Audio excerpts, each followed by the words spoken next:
Hi guys, welcome back to today's video. Today's video will be a foundation review, and this is the foundation that I brought. This is Moonshot Micro Correct Fit Foundation.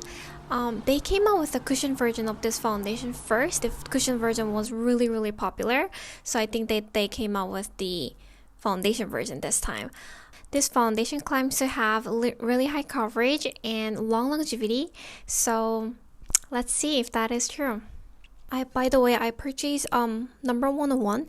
This is the brightest color that Moonshot foundation has.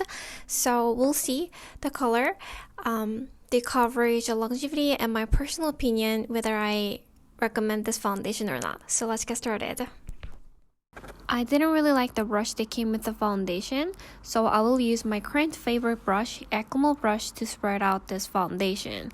Since the foundation has high coverage and matte, this foundation was not easily moved on my skin, therefore spreading out this foundation was not easy. As you can see, the coverage is really high. My acne, my discoloration, and my texture is almost completely covered. I used a puff to set my foundation on my skin, but this step was not much needed since the foundation really quickly dries down and sets to my skin. This foundation provided smooth and clean canvas for my skin. As usual, I'll pop out how my skin looked after wearing it for 8 hours. As you can see, this foundation longevity is pretty good. It stays on my skin without really emphasizing anything. It just mixes up with my sebum pretty well. It doesn't look like fantastically pretty, but I feel like this is very decent foundation.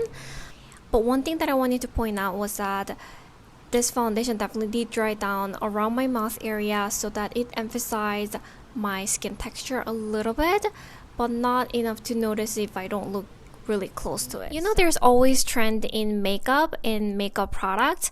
I feel like this season's trend is depending on how light foundation feels on your skin. So how much the foundation feels really like your second skin.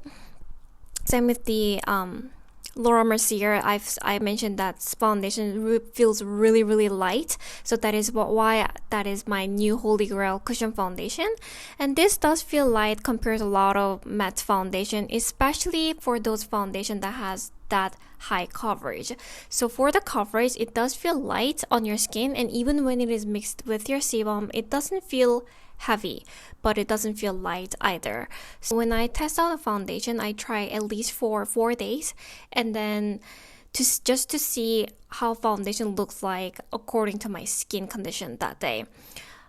This foundation definitely looked really good once my skin condition was good, and this foundation definitely did look bad whenever I had really bad skin condition day. So I would not recommend this foundation for those of you who are busy, too busy to do like skincare routine in the morning, like, you know, enough of skincare routine to go with like a toner, essence, and cream, sunscreen, things like that. I don't recommend it. It is not easy to control because it is matte. It quickly dries down, it quickly sets your skin, so it is definitely not the easiest foundation to control in the morning. So I think you should test it out before you go ahead and purchase it. They let you test out this foundation in Lalabla, so please go test it out before you actually go purchase it. But if you have really nice skin texture, I don't think that you have to worry about it. But if skin texture is something that you are concerned, I don't think you will like this matte foundation. So that is the review. I hope you guys enjoyed it, and I'll see you guys in my next video. Bye!